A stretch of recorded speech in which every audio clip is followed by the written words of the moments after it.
Hey there, Bearded Thinker here.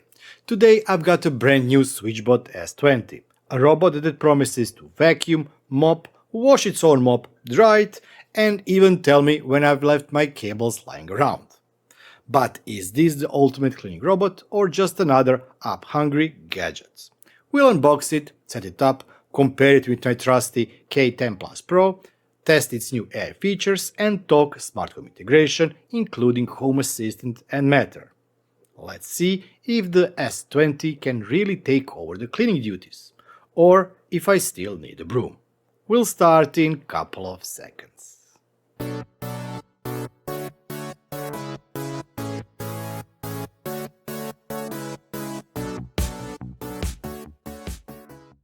For the last almost 2 months I've been testing the S20, but now let's dive and get started with the video.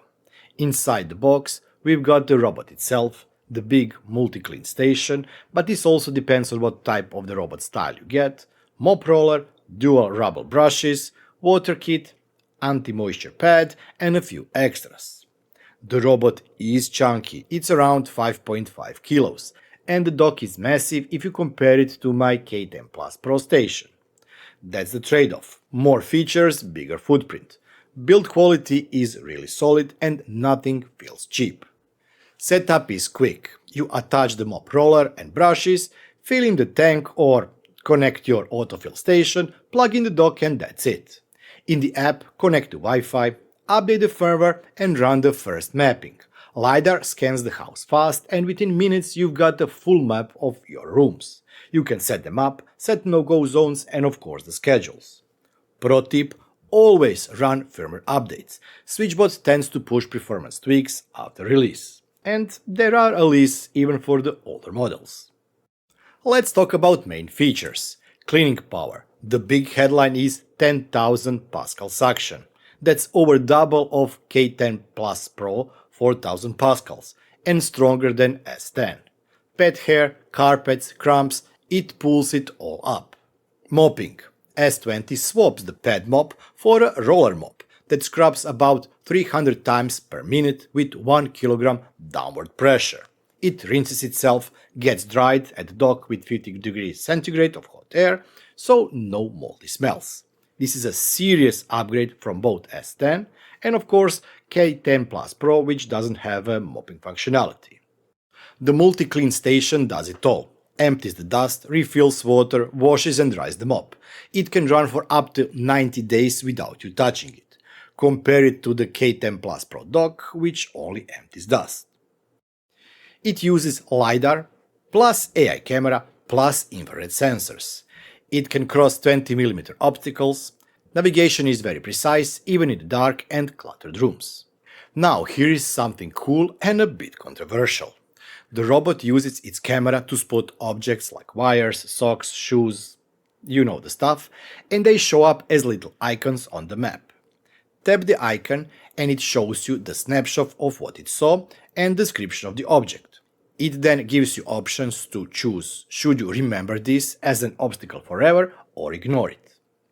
Super useful for cables, but, and this is important, it works through the cloud.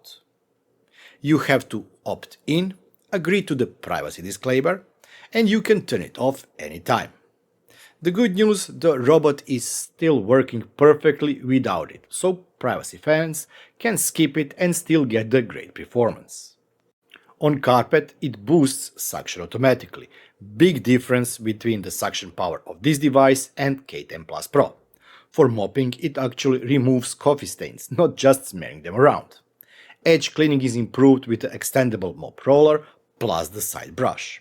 Navigation is sharp, no endless spinning or missed spots.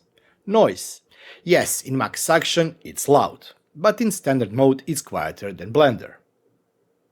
Out of box, it works with Amazon, Google and Apple Smart Home, and of course the SwitchBot app. What about Home Assistant? Well, not yet, but SwitchBot is part of Works with Home Assistant program, so integration should be coming very soon. And as for the Matter, right now it's supported only as a sub-device through the SwitchBot Hub. Full Wi-Fi Matter support is promised in the future, in just a couple of weeks. Translation: it works, but it's not 100% there yet. Let's now talk about pros and cons. There is 10,000 Pascal suction, roller mop with the drying station, fully automated base station if you opt for that model, plus an optional AI object detection. And for the last pro, we have very strong navigation. But where there are pros, there are also cons. This is a big footprint device. It also has a premium price of around $800 or €800. But on the other hand, SwitchBot is always offering some kind of discount. AI object detection requires cloud, which can be a privacy concern.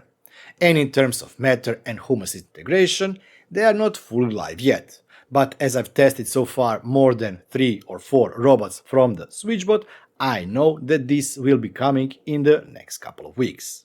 If you want a flagship level autonomy, less time washing mops, less vacuuming maintenance, and a stronger cleaning, the S20 is definitely a winner.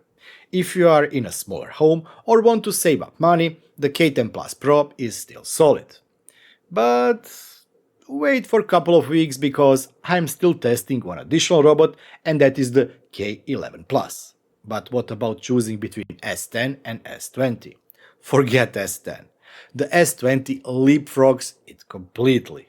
For me, this is the SwitchBot's most capable robot yet, and a sign that they are serious about the high-end devices. That is it for today. If you want to check out the S20, I've dropped the affiliated links in the video description. Using them helps support the channel and my never-ending quest to own too many robots.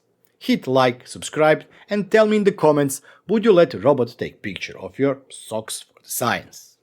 As always, before I end the video, I must say thanks to all those wonderful people that are supporting me and that have become YouTube channel members.